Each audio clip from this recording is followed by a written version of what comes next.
Well, this has been quite a surprise, but the Phoenix Suns are tied with the New Orleans Pelicans 2-2, and I know Devin Booker got hurt, probably out for the series, but still, this was a 66-win team, and even with Devin Booker out, they should be able to make easy work of this 8 seed that doesn't even have their best player in Zion Williamson. And should we is this a problem for the Suns? Because they haven't really showed that championship level basketball. And if they're struggling against the Pelicans, what are they gonna do against like the Warriors or like some better teams than the Pelicans? And this is really concerning. So let's talk about the Suns and also the Pelicans too. So before I start, make sure to like the video, subscribe to the channel, as it further motivates me to make more videos like this. So let's get right into it. So talking about the Suns, they lost by 15 points, and they never were really in the game, especially after that third quarter when they were outscored by 12 points. That just really put them out of the game. And we have to talk about Chris Paul. Only 4 points. 4 points, 11 assists, which is of course really good, 3 rebounds. And that's one of the worst Chris Paul playoff games in his entire career. Yes, he doesn't have the most playoff success. He blew the 3-1 lead, but only 4 points for CP3.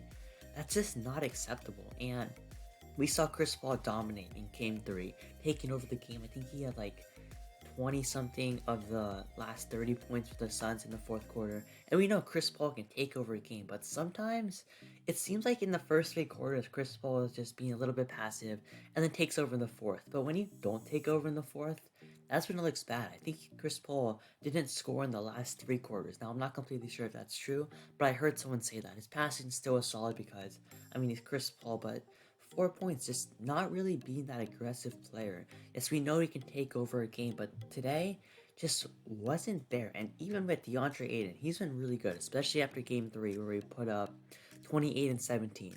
That's what you want from DeAndre Ayton, especially with Booker being out. And he definitely played good, but Mikal Bridges only 8 points, and he just hasn't really been scoring very well. His mid range hasn't been hitting. His three pointers aren't really going in. Bi dropped 30 points on his head, and someone like Jay Crowder along with him, Jay Crowder, Cameron Payne, Landry Shaman, Cameron Johnson, they're all putting up pretty much stinkers. And Cam Johnson played decent. He had 13 points, and he had 8 points in game 3, so not really the best. But besides JaVale McGee has pretty much been stepping up. And if you're relying on JaVale McGee to be that X factor, that's not very good. And a lot of people like the Suns' chances because of their depth. You have on paper and in the regular season, they had a 8-man rotation with all those players being solid.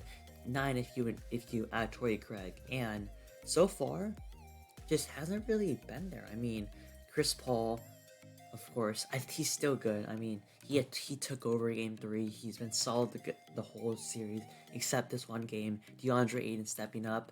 Devin Booker, we know, probably All-NBA player. He can be second or first. You can see the case for both.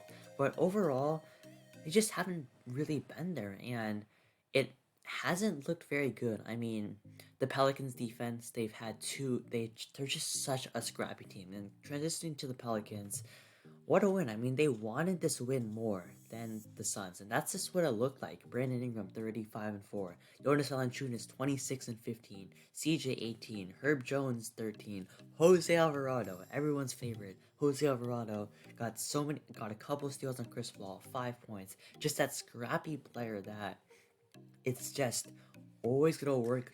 Always gonna work his hardest. And yes, he maybe won't provide the most on offense, but he's a scrappy player. And there's a lot of unproven guys that are just desperate for winning. Brandon Ingram was counted out after the Lakers.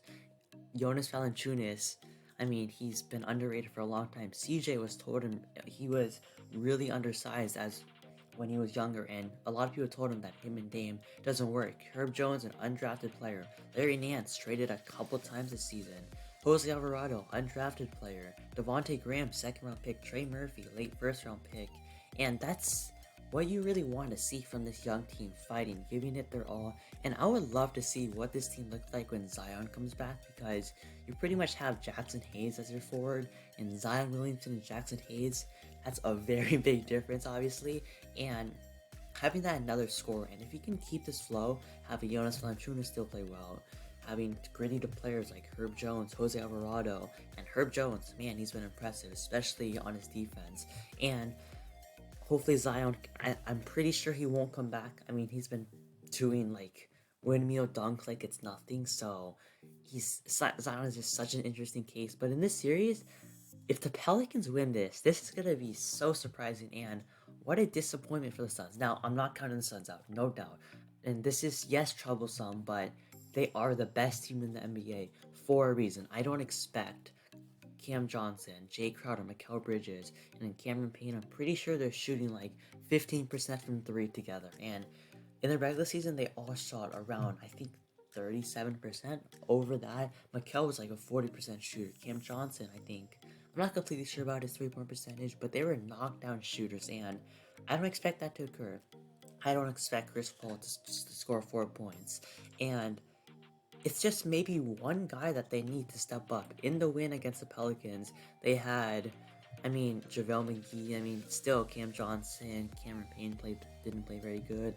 Mikal, still not the greatest, and I still think that it's not over for the Suns, of course, but it's just not a good look. A lot of people expected them to sweep or win in 5 games against the Pelicans, but pretty much, especially after game 3, there was a good chance that the Pelicans would have won that game, and they would then be up 3-1 against the Suns, which would be absolutely crazy. And if you look at the other games as well, they've all been pretty close. I mean, game 1 was 11-point game. Game 2, they lost by 9.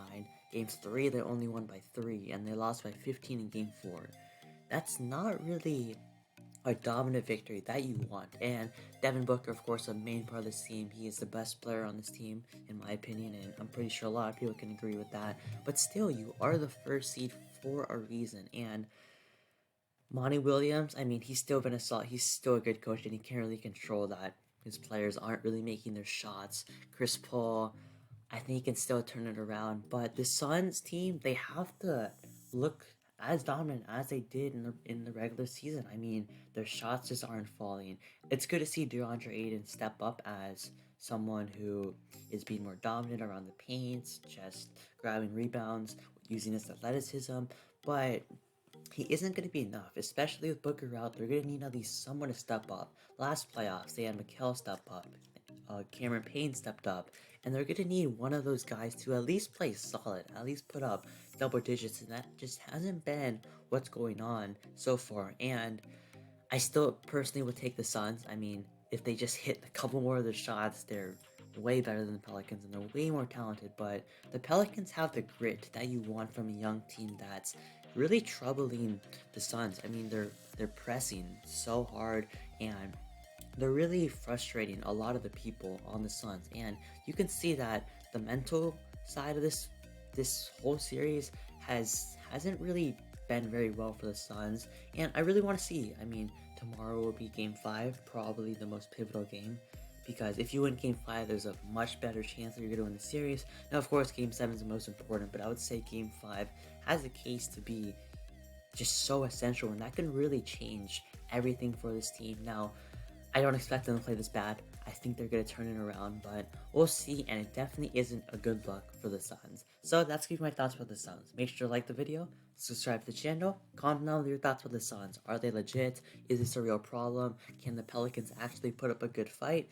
And I'll see you on next time.